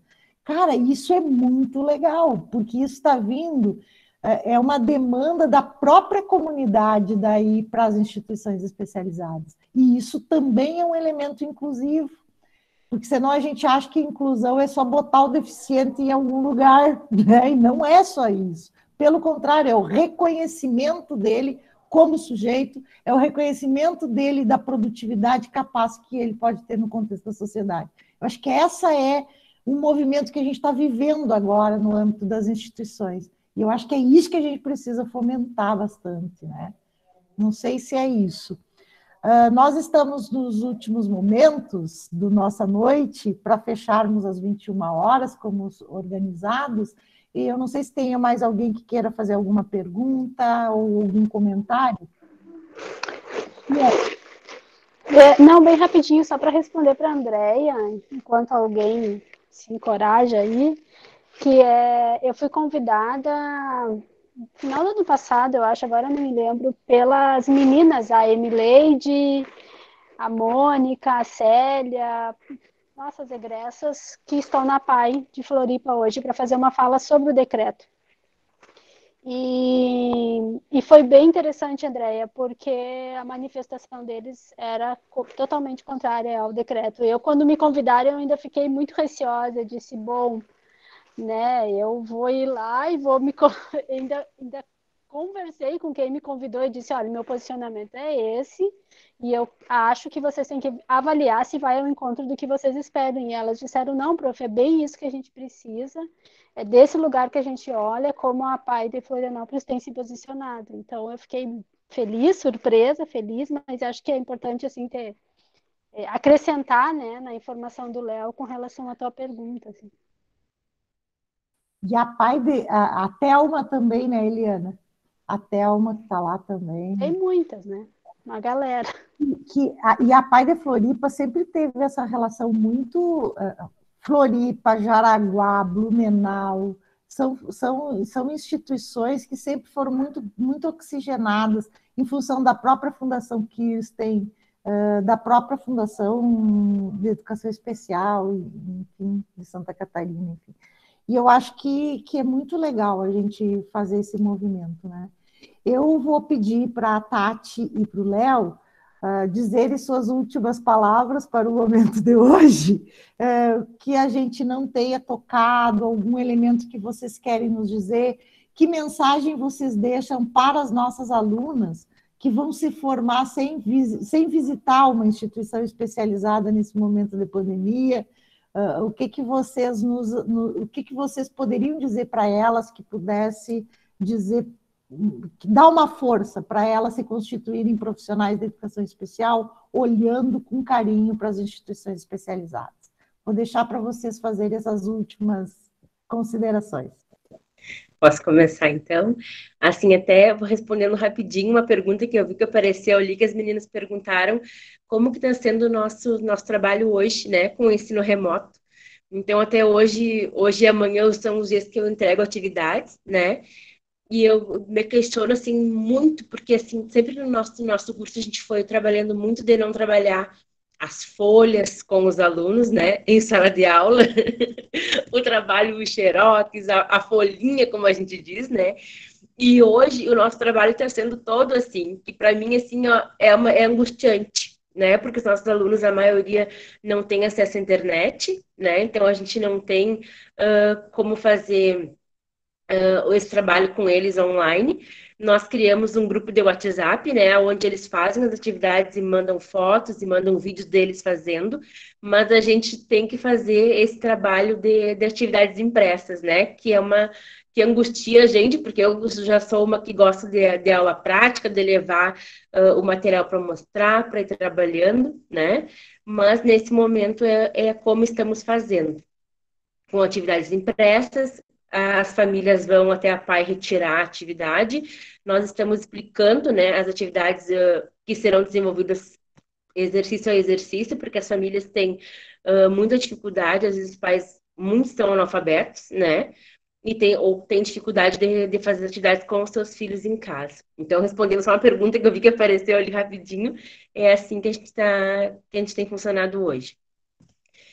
E eu gostaria de dizer assim que as meninas, né, que estão se formando, terminando o curso, tiverem oportunidade de procurar por si, né, conhecer a instituição, conhecer a PAI, porque muitas vezes no curso eu não no meu caso, mas eu vi algumas pessoas, algumas meninas assim, achando que muitas vezes o trabalho vai ser mais individualizado, né, com um ou dois alunos, né, falando isso da minha época de curso com as minhas pessoas com as meninas que eu andava.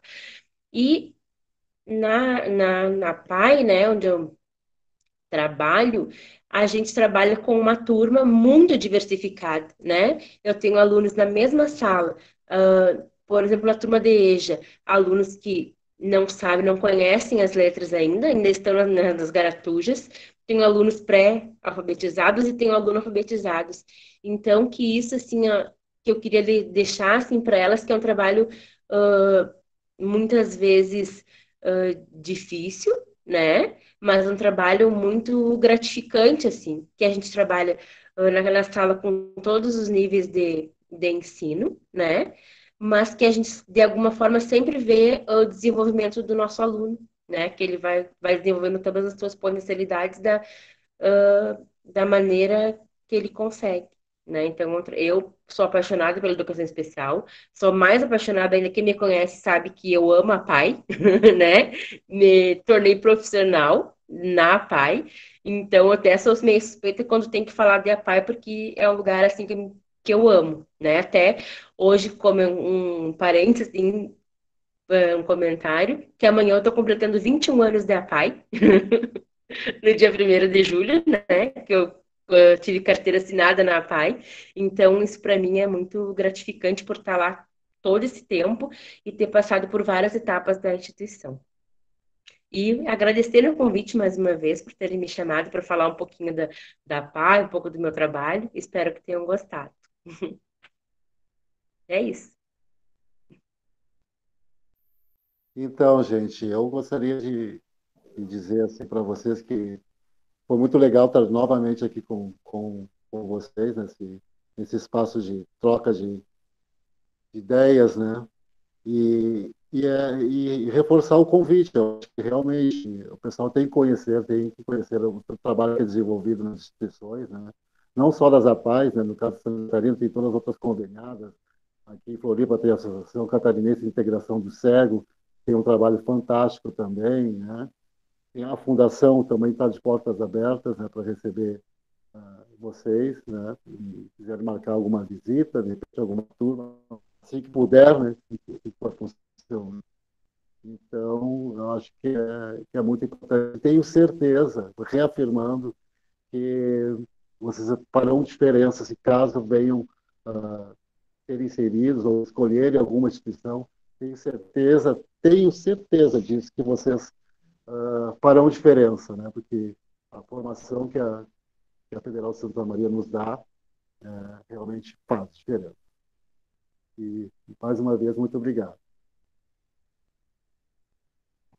Eu, então, no dia de hoje, eu gostaria de dizer que foi muito bom, porque eu gosto muito de falar de instituições especializadas, principalmente porque a minha trajetória me levou de lá para cá, né? Eu sempre digo que elas são muito importantes, assim, na minha constituição, como pessoa, como profissional, enfim, o trabalho da parceria, das relações que a gente vai estabelecendo. Tem um projeto, inclusive, na APAE de Jaraguá, que é de hoje, que eu acompanho ainda, porque são meus colegas que estão lá, meus ex-alunos, então eu acompanho a APAE de Jaraguá eternamente, que é a formação, os próprios profissionais da APAE e as orientadoras educacionais da APAE, fazendo processos de formação de jovens nas escolas, fazendo processo de formação no sentido de trazer jovens para o mundo apaiano, para constituir um trabalho de ONG, um trabalho social dentro das APAES, de pessoas que convivem e passam a conviver no espaço da APAE.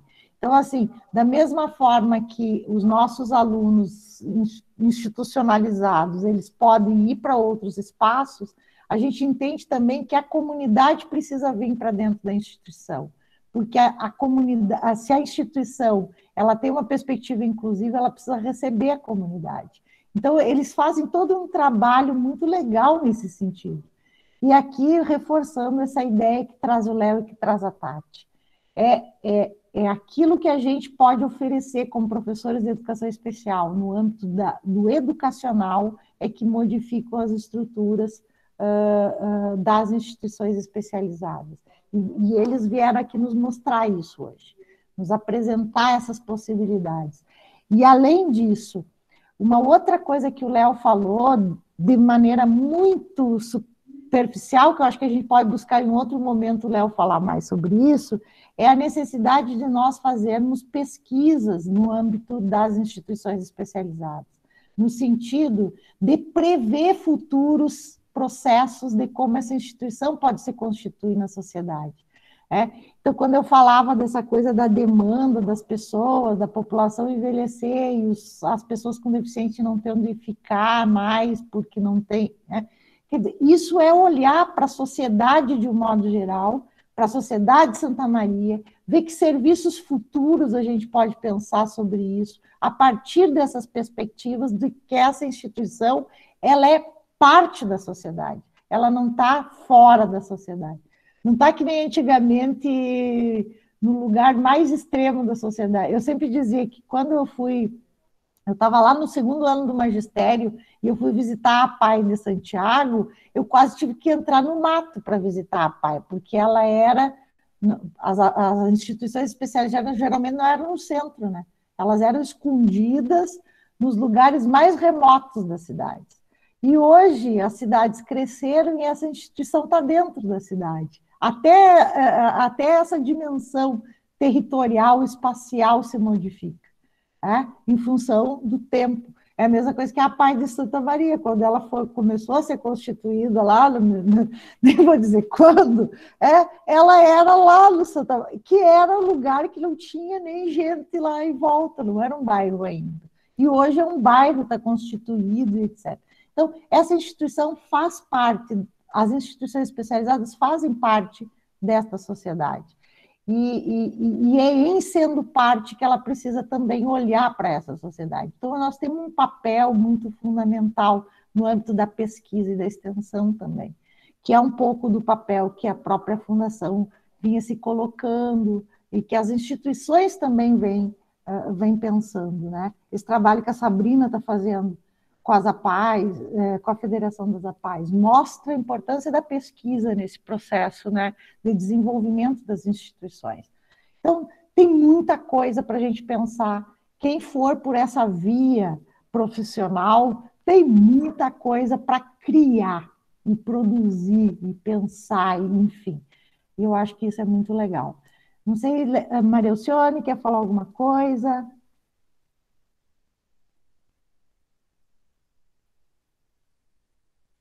Leandro, obrigada pela deferência. Não, eu só quero agradecer, né, ao Léo e à Tatiane, que eu não conhecia, pelas falas, pelo que eles trouxeram das suas experiências, né? Quero parabenizar a ambos, né, por terem trazido esse olhar, né, de quem vive experiências, né, vive a realidade da atuação profissional em instituições, né, trazendo assim o modo pelo qual hoje a gente pode olhar esses espaços de atuação de uma maneira bem diferenciada daquilo que foi nos anos, né,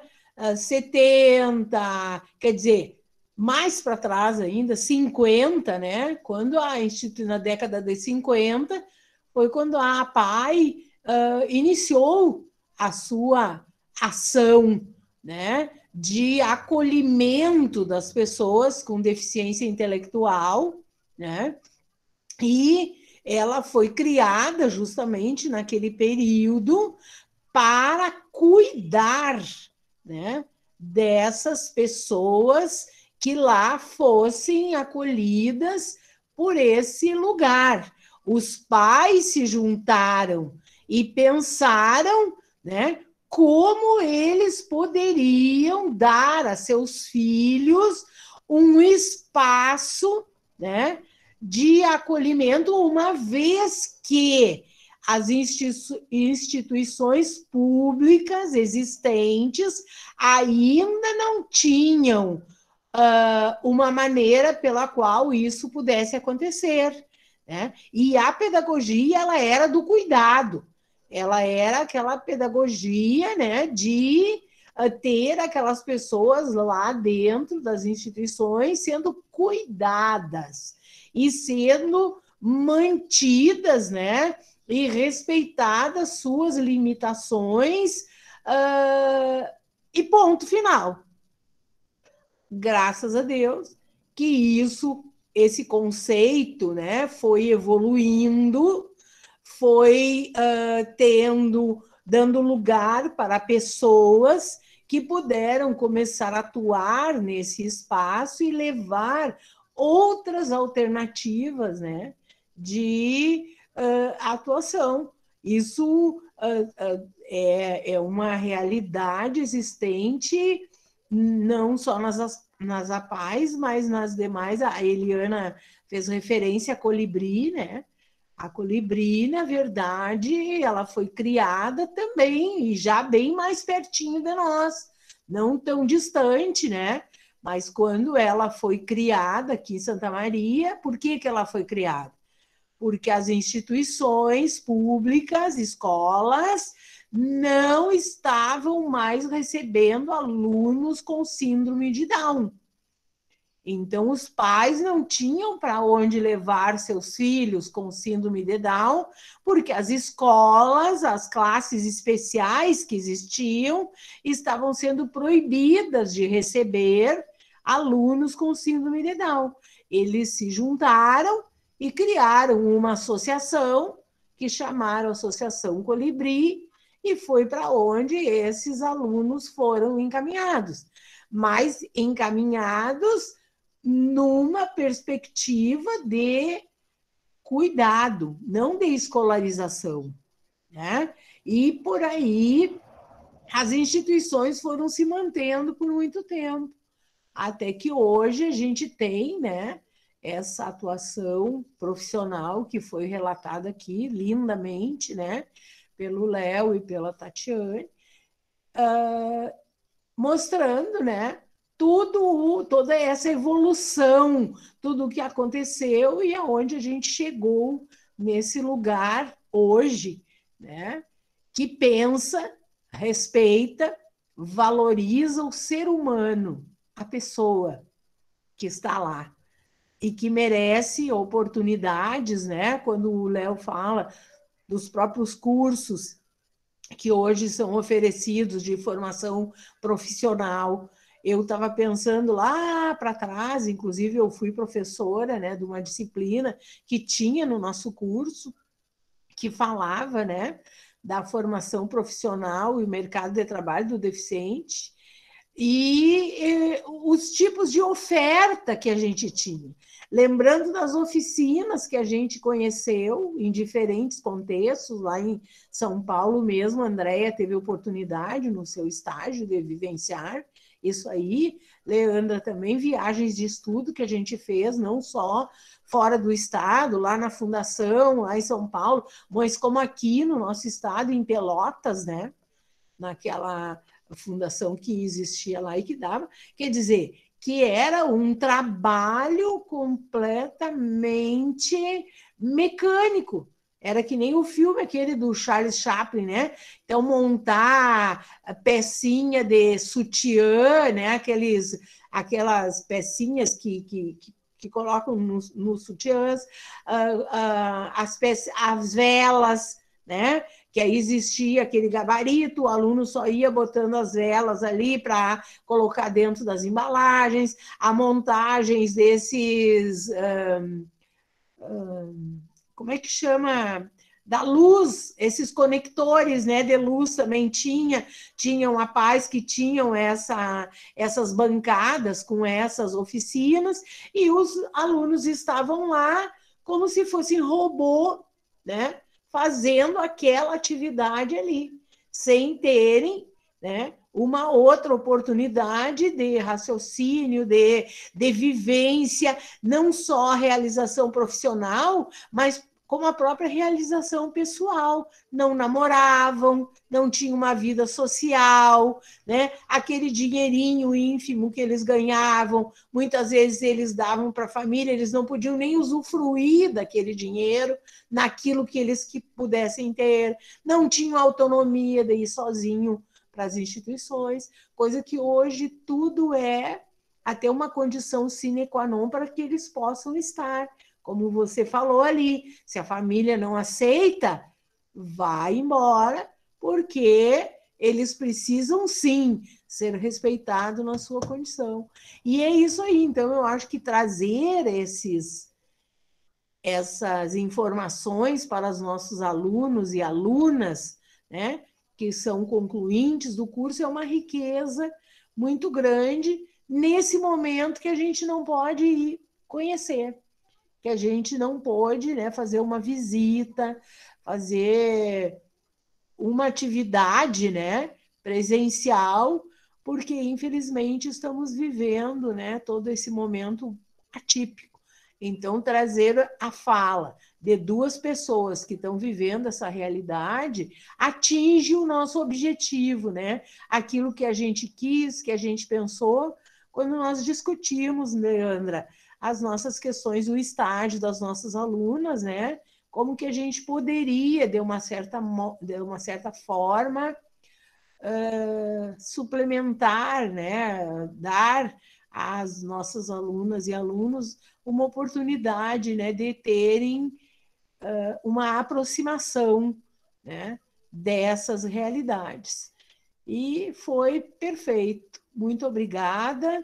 Conseguimos, sim, tenho certeza que muitas curiosidades, inclusive, foram incitadas, né? E que certamente, quando acabar esse momento todo desse afastamento social, elas poderão buscar, como a Tatiane falou, né? Essas instituições para conhecer, né?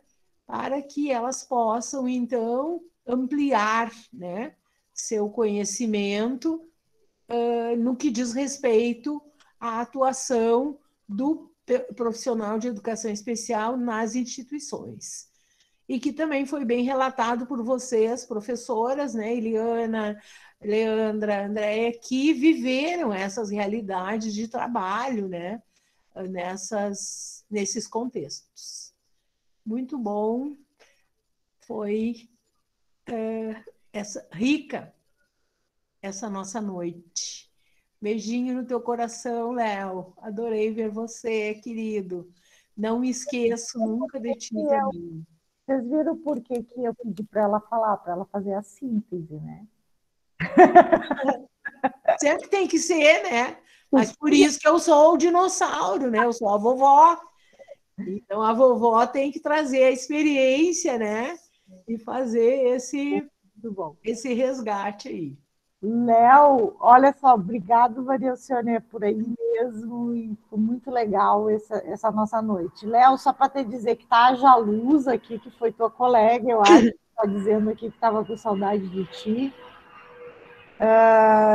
E agradecer às gurias, né, que são as preceptoras das nossas alunas de residência e de PIBID, que é muito bom, porque elas são parceiras também quando a gente faz estágios nas escolas, por aí, elas estão sempre em voga.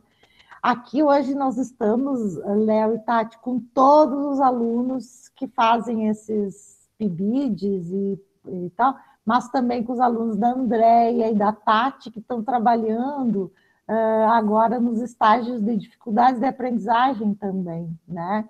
E uma coisa importante que essa é um viés do nosso curso também interessante e que vem acumulando coisas que são muito importantes também para quem trabalha com a deficiência intelectual, né? Então, assim, muito legal. Renata, que está aí também. Os alunos da FAB também, né? Da Aí, Brid. os alunos da FAB Brid, a Thaís também está aí, ó. E nossa colega aqui, a Bárbara, enfim. Muito obrigado para vocês.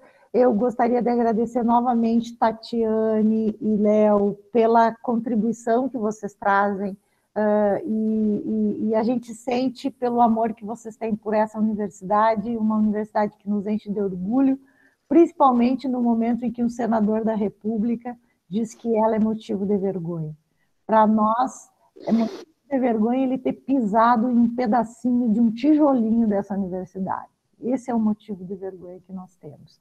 Então, para mim, receber vocês, receber todos nós aqui, num momento em que essa universidade precisa ser cada vez mais gritada por nós, como nosso espaço de formação, e que está sempre à disposição de estar recebendo e aberta para receber a cada um de nós. Então, ela é nosso orgulho. E muito obrigado por vocês terem feito parte desse orgulho que nós temos dela. E, por isso, então, encerro essa noite de hoje,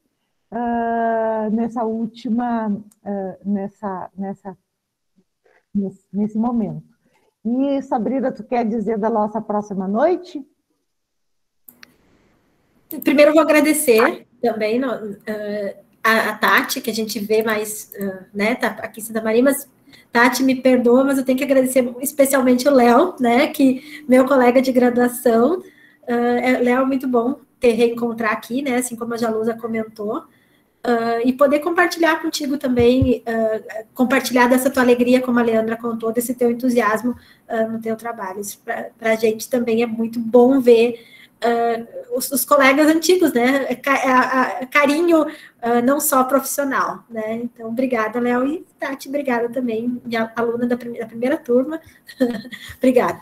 Pessoal, então, como a Lê comentou, semana que vem a gente tem a participação da Carla Maciel e da Nathalie Torres, que vão falar sobre os colégios de aplicação. Então, o nosso locus da próxima semana são os colégios de aplicação das universidades federais. Tá bom, pessoal?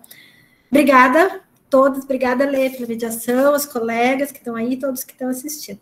E as supervisoras do PIBID e do Residência, que a Lê já contou, e a Alcione ficam de castigo mais um pouco, que a gente ainda tem uma reunião. A Sandra também está aqui.